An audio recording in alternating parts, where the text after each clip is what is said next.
I would be careful on how much you spend versus how much you make. It's not going to be that easy. You can blow the paycheck all you want, but if there's you don't make top four, then my friend, you're going to be selling assets just like us. Hey, Most likely your club kit.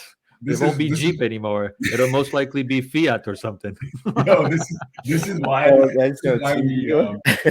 well, it's funny you say that, man. This is why the Super League was being touted because EPL just has too much money to fail.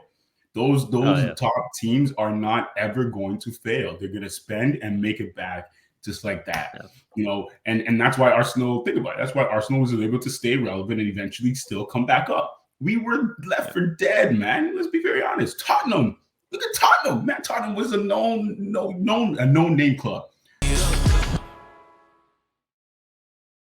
I've said this. Tuchel is not it. He cannot stay at a place where there is egos for longer than 3 seasons. It's the same situation I have with Mourinho. Mourinho can get you fired up and get you going, but it gets to a point where because he always needs to be at the forefront. Main man. Thing. Yeah. And Tuchel makes it seem like he's humble, but he also needs to be. It needs to be because Tuchel's coaching, because of Tuchel's tactics, because of Tuchel's way. Well, we saw that versus Conte, right? That lovely little That's battle. it. And that's the difference between Conte and Tuchel, because Conte doesn't want to be in the front. He just wants his players to respect the crap out of him. That's a difference, right, in personalities and a difference in terms of how your team is going to take you on, right? But if and coincidentally, for a natural segue, Tuchel is now being picked to take over Nagelsmann out in our wonderful Bundesliga because of what's happening over there. And I am not a fan of Tuchel. I've said it. Tuchel needs to go and coach a team like Brighton, right? If I was Brighton, I'd be like, okay, fine, right? You want to do that, Tuchel, come over here, because I think he'll definitely get the respect of the players, and they'll fully be bought into it, and they'll probably end up staying. Would he be successful though? Would he be successful though? Because his ego is beyond going in the top four, right? Yeah, for sure. I think it's just like Mourinho. Look what Mourinho's doing right now. Like he had to eventually you have to take a step back. Even Ancelotti, he took a step back. He went and coached Napoli after Real Madrid. Before Real Madrid, he was coaching Everton. Right? You have to at some point humble yourself and accept you're not going to be Pep Guardiola and Zinedine Zidane, where anytime you want to go to a place, you go. Right? And it's up to you. Right? And sometimes too, it's like going back to the drawing board as well, right? Because when you're coaching a lesser team, you now have to go because you don't have the quality of players. So now you have to rely heavily on your coaching, right? Versus you get to a certain level where this coaching is still there. Don't get me wrong, but you have players that can see out a lot of games. Like you look at City, for example. What was it last season? KDB said that they didn't even have to train for that game. They just did a little exercise here and there, and Pep said, "You know what? You can go home." Because he had that quality. He had that quality. So there's certain. So I see what you're saying. Sometimes when you take a step back with a team that's not striving for the top awards, you now have to kind of go back and say, you know what? Maybe I need to tweak my coaching skill. Now I have to, because you communicating to those kind of players is different than when you're communicating to a Haaland, right? So yeah, but it's definitely interesting. Sorry, go ahead, Yves.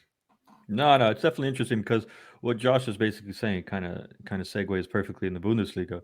So we got Nagelsmann, who is basically the youngest coach Bayern has ever had, who's clearly now having issues. Apparently, there's rumors in the locker room that he never puts himself into question. They've been drawing 4 games in a row, yet they beat Barcelona 2-0. Granted, Barcelona still figuring themselves out, but again, a young coach that doesn't question himself, that kind of resembles a Tuchel, kind of background. And then you have Tuchel, who's now available. They could jump ship and flip him. And then all of a sudden you have Union Berlin that's top, who has Urs Fischer, who brought them from 11th to 7th to 5th to basically now first, who kind of is pulling a Ted Lasso in a sense. So you're looking at him and you're like, okay, so what do we do? Do we go for a young up-and-coming coach? Do we go for a guy that's old school, that knows the system, that's going to be the best? Or are you going to go for a big name? Bayern always tends to go for a German coach. So I only see Tuchel being the perfect guy if they were to replace it. You know, Or Urs Urs Fischer is Fischer. a Swiss guy. Yeah, Urs Fischer is a Swiss guy. So would he actually stand a chance? We don't know. But again, it's very interesting to watch the Bundesliga because Bayern is actually suffering for the first time, and they were so cocky saying they didn't need to buy a striker. They didn't Nagelsmann was need like, "No, Lewandowski. man, exactly. We didn't need Lewandowski. We didn't, Holland. We wanted Holland and Lewandowski to push out Lewandowski, and now we lost Lewandowski. We couldn't manage him. Oh, and now we have no striker. It's okay. We have Mane. So granted, they beat us 2-0. They're first. Whatever. It's good for them. We'll see at home." But now I'm looking at Union Berlin being first, and I'm thinking, oh, you guys have some serious competition because this club's coming out of nowhere, and they don't have that much money too. So And the they're buying Bundesliga players that are is not young. that competitive. Well, on top of that, Bayern is heads and shoulders quality, person for person, coaching, club, money, everything. Why are they fourth? correct. So I guess I'll ask you guys a question. If you were buying Munich right now, a 5-star club in the Bundesliga, a true champion in that, a dominated player in that, which coach would you go for right now in the current situation? I'll go for Urs Fischer, man. If it's got to be German, I'm gonna go bring in Joachim Low. I do not. I do not trust Tuchel. I've said this and I'll say it again. Tuchel needs a small team. Coaches that coach on a system, they need a team, a club that is going to let them stay there for 5 years. You're not going to be able to do the Pep Guardiola move. Pep Guardiola was a plan. He brought in people. He brought in coaches. He brought in people from Barcelona. Like, people were going ahead of him to scout it was a feasibility study. It was a pro forma. That's what Pep Guardiola brought. It wasn't just a coach and then a couple of players, a couple of coaches, right? And that's the thing. Bayern is not going to give him the time to winkle and to tinker and figure things out. Bayern needs to win right away. They might do well this year. They might even win Champions League of what he did with Chelsea, and then maybe only end up being top 4, but not winning. And then the next year, right? Because you have players who have done it time and time again. Mane, right? You have Kimmich. You have Neuer. You name them. You have Müller. You have players Goretzka, who've done it all. And so you coming in there, if Nagelsmann doesn't question himself, you think Tuchel questions himself, right? No.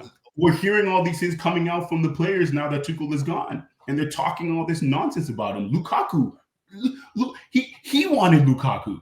All that money they wasted. I feel like even when he was at Dortmund, the same situation happened, right? And it's funny because Dortmund is a place where you can be a coach and coach forever, and that's why I don't think Tuchel is the right person. I think they need to go for. He got fired. He got fired from Dortmund. That's the worst. He got fired from Dortmund. Yeah, before he got fired from Dortmund, a team where you can literally stay forever because it's an academy team in a sense, because they're not keeping those players, or else they wouldn't have sold them to Bayern Munich. But Ajax, Dortmund, I can't even name one in Italy, but it's gonna have to be like Napoli or something like that. Those are the guys that traditionally stay. Or Atletico Madrid. I mean, how long is Simone stuck to the actual chair? Regardless of his bad performance.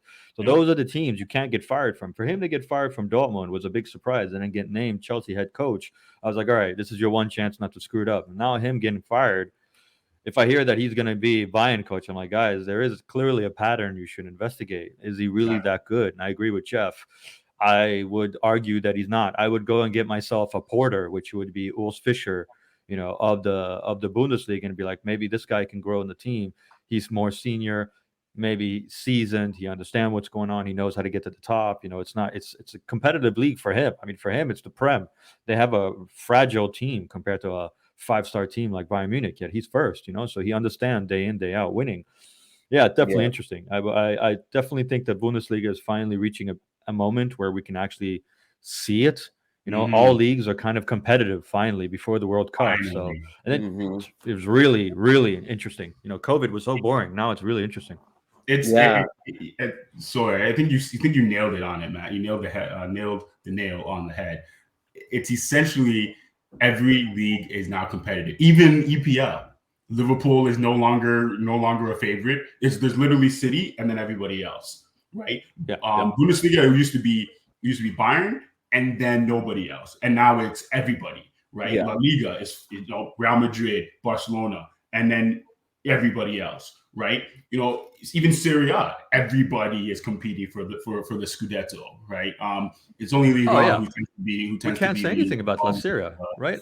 I mean, Jeff, you're a Juventus fan. We can't even say there's a clear winner this year in Serie A. I mean, Napoli's first right now.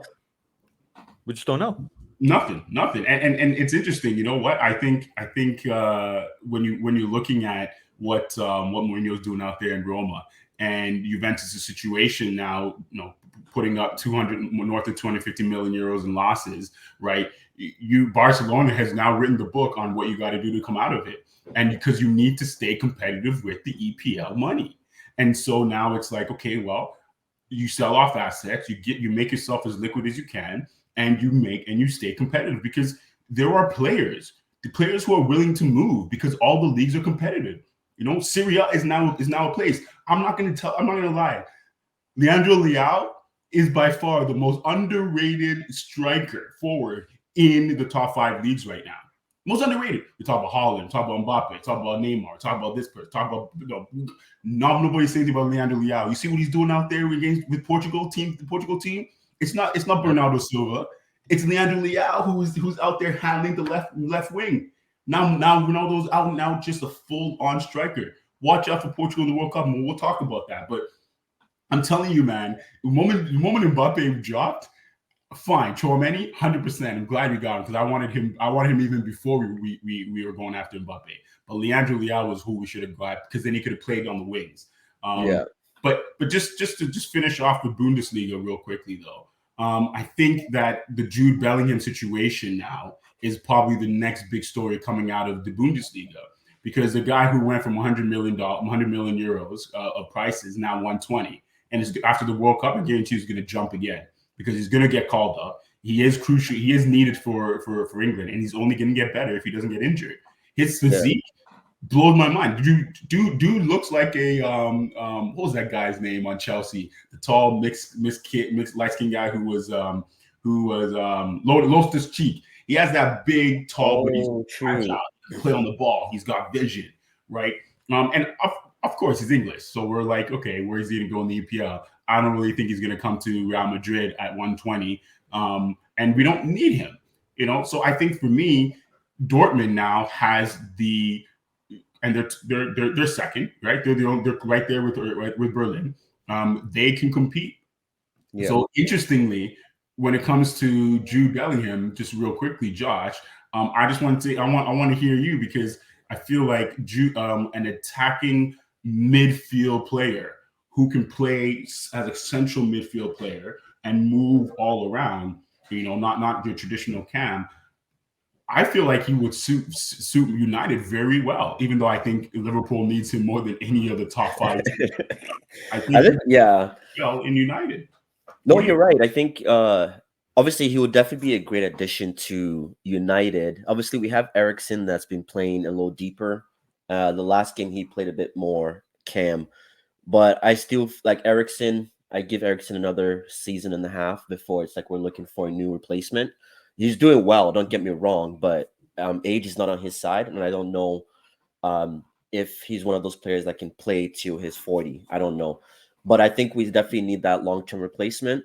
And then obviously, I think he will fit right in. Obviously, Bruno is not somebody that he's a good part of our team, but like you said, we need somebody that can control games. And I think that's what we're missing is Manchester United is we need kind of like you said, like a KDB that can control a game, a midfield like your Xavis, those guys that them being around just makes everybody calm, right? And I think United, we still don't have that player yet. Eriksen is showing us that he can be that player.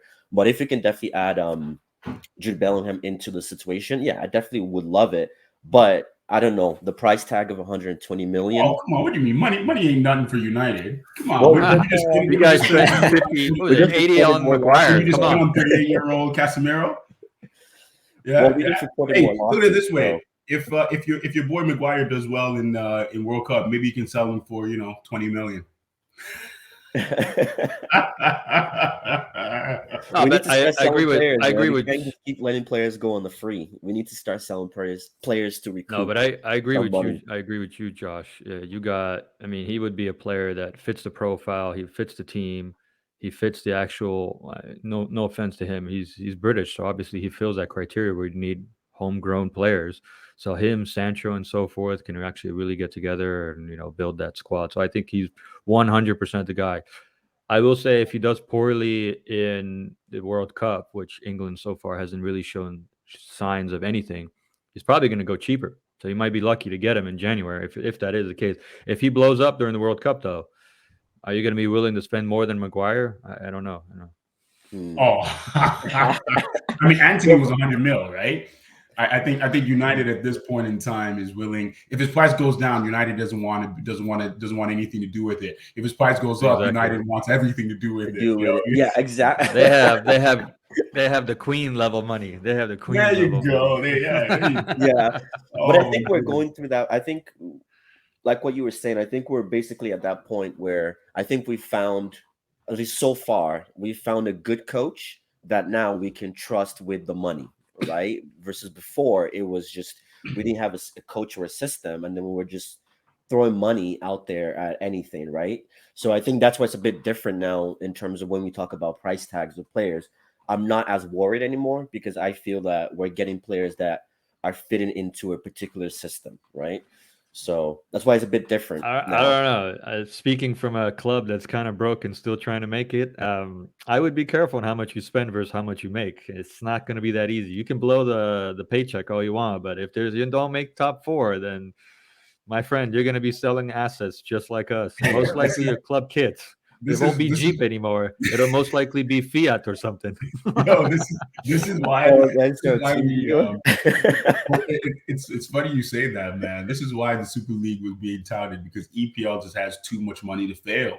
Those yeah. top teams are not ever going to fail. They're going to spend and make it back just like that. Yeah. And that's why Arsenal, think about it. That's why Arsenal was able to stay relevant and eventually still come back up. We were left for dead, man. Let's be very honest. Tottenham, look at Tottenham, man. Tottenham was a known name club, up until up until really, I hate to say it, Mourinho was put them on the map in terms of branding. They then became this club who had some spice in them. They weren't just another London club. That's the thing with the EPL, and I'm very interested to see what comes out of that because you've actually made an interesting comment, Eves, which kind of leads us into La Liga, which is the ability to have you have a system and you're spending money to try to fill players who fit that system, right? And you guys, I think Barcelona has done the best transfer in a summer. Last transfer, you guys, remember? Yeah, when the winter transfer, we rated Barcelona the best in January, and again, I will rate number one for summer. You've gotten the people. I was cheese. We've talked about it, but now looking at how your performances are, you've only dropped 2 points. You lose your first game. Champions League again, group stage doesn't matter. You'll be fine. I know why you have a little bit of you're shaking a little bit because last year you also were dropped out in the group stage, but that was a completely different team, right? Completely different makeup, different manager, right? And I think Barcelona is doing well. I'm classical, gives me pause, but hey, World Cup year, man. Nations League. Let's make the players play on limited number of games. And what's going to happen? Injury. And now, how does it make you feel in terms of the next? I would say the next 6 weeks before the World Cup. Next 6 weeks before the World Cup. How do you think Barcelona is going to finish going into the World Cup?